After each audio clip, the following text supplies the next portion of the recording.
नमः। हम वेदांग पढ़ रहे थे और वेदांगों में हमने शिक्षा और कल्प वेदांग पढ़ लिया था। आज हम वेदांगों का जो प्रमुख वेग है वह है व्याकरण, उसको पढ़ने जा रहे हैं। प्यारे बच्चों, किसी भी भाषा को वैधानिक रूप से, वैज्ञानिक रूप से अध्ययन का जो प्रमुख विषय है वह है व्याकरण। व्याकरण को ही पाणिनि शिक्षा के अनुसार वेद पुरुष का मुख कहा जाता है। हम देखते हैं, चूंकि हम जानते हैं कि व्याकरण शब्द की, एक बार यहां देख लेते हैं, व्याकरण शब्द की व्युत्पत्ति वी और आंग उपसर्ग से हुई है। वी और आंग में आशीष रहता है तो वी आ क्री धातु और लिट प्रत्यय से व्याकरण शब्द बना है। यहां ध्यान रखने योग्य बात यह है कि वी और आद दोनों उपसर्ग हैं, क्री धातु है और लुट प्रत्यय है। इसका शाब्दिक अर्थ होता है यानी लेखन और उच्चारण को शुद्ध करने वाला शास्त्र व्याकरण कहलाता है। क्या कहलाता है? लिखने में और उसको बोलने में शुद्धता पूर्वक उसका उच्चारण हो जाए, उसे हम व्याकरण कहेंगे। प्यारे बच्चों, त्रिमुनि परंपरा के अनुसार व्याकरण की परिभाषाएं 3 हैं। त्रिमुनि कौन कौन से हैं? पाणिनि, कात्यायन और पतंजलि, ये त्रिमुनि हैं। पाणिनि ने व्याक्रियन्ते व्युत्पाद्यन्ते शब्दा अनेनिति व्याकरणम्, ये ऐसा कहा है व्याकरण के विषय में। वे कहते हैं कि सार्थक शब्दों की सिद्धि, शुद्धि और व्युत्पत्ति का बोध कराने वाला जो शास्त्र है वह व्याकरण कहलाता है। यानी व्याक्रियन्ते व्युत्पाद्यन्ते शब्दः अनेनिति व्याकरण, यानी जिसके द्वारा सिद्धि, शुद्धि और व्युत्पत्ति का बोध हो वह शास्त्र व्याकरण कहलाता है। साथ ही साथ वार्तिकार कात्यायन का देख लेते हैं। कात्यायन का एक अन्य नाम है वररुचि, ये उनका एक अन्य नाम है। उन्होंने लिखा है साध्वा साधु प्रयोगे व्याकरणम। इसके हम 2 टुकड़े करेंगे तो साधु असाधु प्रयोगे व्याकरणम, संधि करेंगे तो साध्वा साधु प्रयोगे व्याकरणम। वे कहते हैं कि लेखन और उच्चारण में साधु और असाधु शब्दों के औचित्य का बोध कराने वाले शास्त्र को, साधु और असाधु का औचित्य यानी ज्ञान कराने वाले, औचित्य का बोध कराने वाले शास्त्र को व्याकरण कहते हैं। साधु का मतलब होता है ये कहने योग्य है वो साधु, जो न कहने योग्य है वो असाधु, मतलब गलत और सही, गलत और सही का बोध कराने वाले जो शास्त्र हैं वह व्याकरण कहलाता है। ये वार्तिकार कात्यायन कहते हैं, यानी लिखने में और बोलने में। साधु और असाधु का औचित्य का बोध कराने वाले शास्त्र को व्याकरण कहते हैं। और पतंजलि कहते हैं लक्ष्य लक्षणे व्याकरणम। क्या कहते हैं वो? लक्ष्य लक्षणे व्याकरणम। ये कहते हैं कि कार्य कारण, नियम उदाहरण, सिद्धांत और व्यवहार का बोध कराने वाला शास्त्र व्याकरण कहलाता है। लक्ष्य लक्षणे व्याकरणम यानी लक्ष्य हो, लक्षण हो, दोनों उसमें विद्यमान हो, यानी कार्य भी हो और कारण भी हो। दूसरे शब्दों में यूं कह सकते हैं नियम भी हो और उदाहरण भी हो। फिर हम कह सकते हैं कि सिद्धांत और व्यवहार, नियम बना दिया लेकिन उसका क्रियान्विति कैसे हो। तो इस प्रकार के सभी का बोध कराने वाले शास्त्रों को हम व्याकरण शास्त्र कहेंगे। अब व्याकरण शास्त्र के उद्भव की 2 परंपरा है। एक परंपरा है वाचस्पति परंपरा, दूसरी परंपरा है माहेश्वरी परंपरा, जिसको शिव परंपरा भी कहते हैं। इसको क्या कहते हैं? शिव परंपरा, परंपरा या शिव परंपरा भी कहते हैं। प्यारे बच्चों, बृहस्पति परंपरा में ब्रह्मा ने बृहस्पति को सर्वप्रथम व्याकरण का ज्ञान दिया और बृहस्पति ने इंद्र को व्याकरण का ज्ञान दिया। फिर इंद्र ने यम को, यम ने रुद्र को, रुद्र ने वायु को और वायु ने आदि को संस्कृत का ये व्याकरण का ज्ञान दिया। इस प्रकार यह परंपरा चलती रही। इस परंपरा में इंद्र को प्रथम व्याकरणकार माना गया है, यानी व्याकरण की रचना करने वाले माने गए हैं। और प्रथम सबसे पहले इसको प्रवक्ता, बृहस्पति को प्रवक्ता कहा गया है, क्योंकि इन्होंने इंद्र को व्याकरण का ज्ञान दिया और फिर इंद्र ने व्याकरण लिखा, इसलिए वे पहले सर्वप्रथम वैयाकरण करा। दूसरी परंपरा है माहेश्वरी परंपरा। माहेश्वरी परंपरा में ऐसा माना जाता है कि भगवान माहेश्वरी अर्थात शिव ने अपने वाद्य यंत्र जो डमरू है उनका, उसको 14 बार बजाया और इसी 14 बार बजाने से 14 माहेश्वरी सूत्र निकले, जिसे माहेश्वरी सूत्र निकले।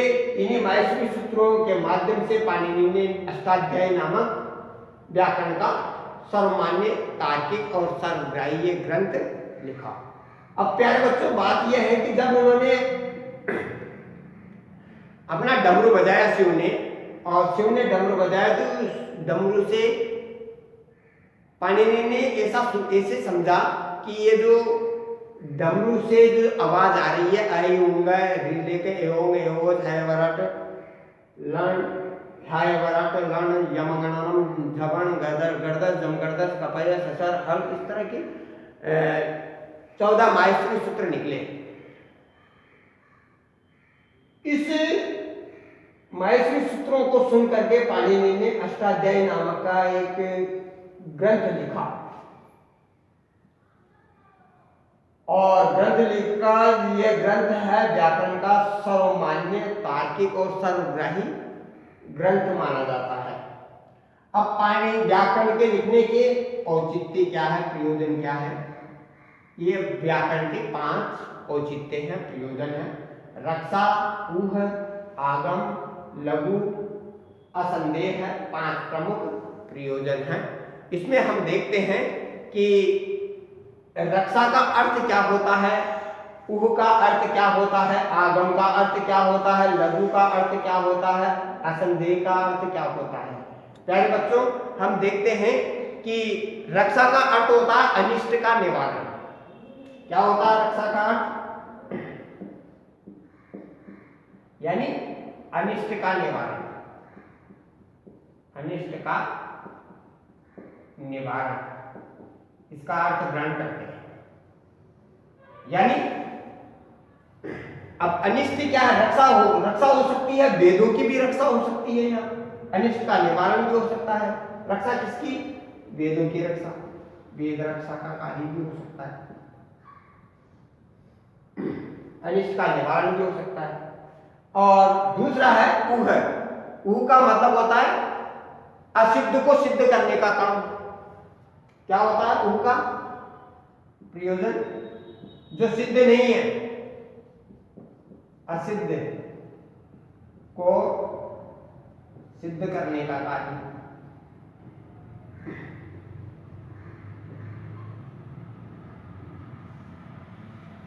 तीसरा है आगम। आगम का जो अर्थ है नवीन ध्वनियों का योग। आगम का क्या अर्थ है? नवीन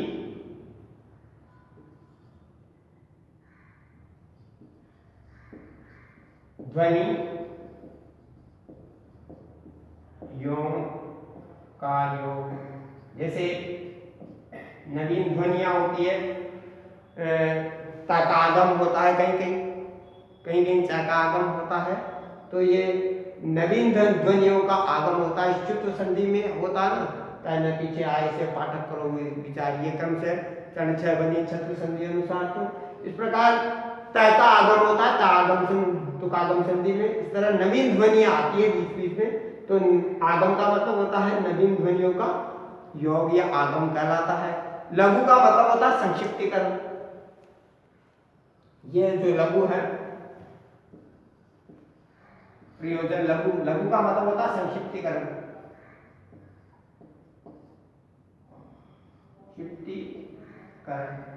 अब इसको इस प्रकार समझे कि जैसे का वर्ग है, च वर्ग है, ट वर्ग है, त वर्ग है, प वर्ग है, इनको हम संक्षिप्त करके पढ़े तो उ चू टू तू पू कह सकते हैं इनको। ये और भी संक्षिप्त हो गया, और इनको और भी संक्षिप्त कर सकते हैं तो उदित कर सकते हैं। तो इस प्रकार नवीन शब्द, ये जो संक्षिप्तीकरण का काम है, ये जैसे संक्षिप्तीकरण करते हैं इको एमसी, यानी इक प्रत्याहार में वर्ण नहीं लिखे हुए हैं, यानी ई उ री ली क, यानी ये संक्षिप्त किया है इको एमसी इक सूत्र के द्वारा। तो यानी बहुत बड़ी चीज को छोटे रूप में लिख देना ही संक्षिप्तीकरण कहलाता है। तो ये क्या है कि लघु व्याकरण का जो लिखने का जो प्रयोजन है वो संक्षिप्तीकरण भी है, यानी कोई बड़ी बात हो तो उसको छोटे रूप में कह देना, लिख देना, ये संक्षिप्तीकरण भी है। और असंदेह का मतलब होता है शंका का निवारण, यानी असंदेह का मतलब संदेह ना हो, यानी शंका का निवारण। ये 5 प्रमुख जो यहाँ प्रयोजन है। व्याकरण शास्त्र के अन्य नाम भी हैं, शब्दानुशासन व्याकरण, मूल वेदांग व्याकरण, व्याकरण को मूल वेदांग भी कहते हैं। और व्याकरण को मूल वेदांग किन्होंने कहा है? पाणिनि ने। पाणिनि ने इसको मूल वेदांग कहा है। वेद रक्षक वेदांग किसने कहा है? ये कहा है पतंजलि ने।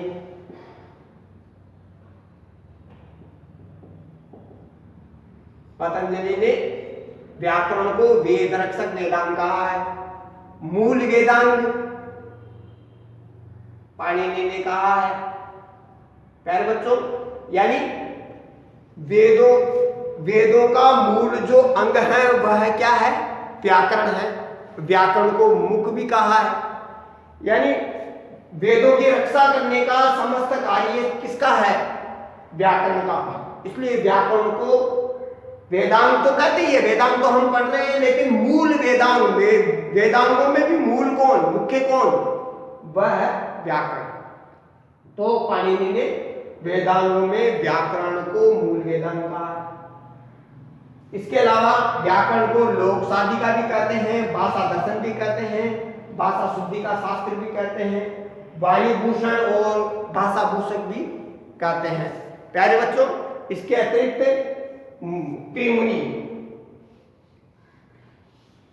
त्रिमुनि परंपरा है, अर्थात 3 मुनि हुए हैं व्याकरण के, जिसमें पाणिनि, कात्यायन और पतंजलि।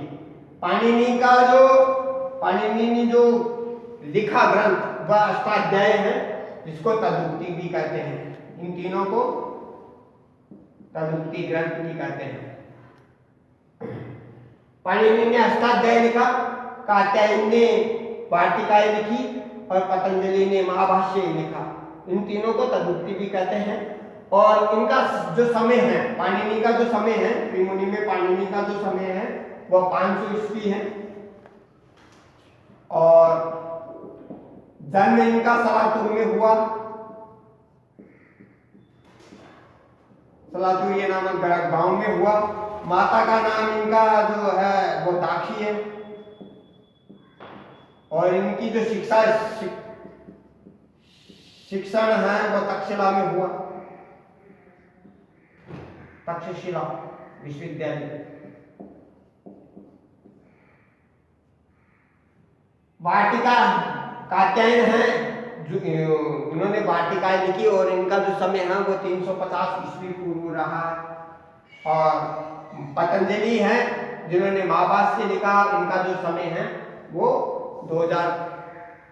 200 ईस्वी पूर्व रहा है, 200 ईस्वी पूर्व रहा है। इस प्रकार हमारा जो व्याकरण का जो वेदांग है उसकी हम इतिश्री करते हैं। धन्यवाद।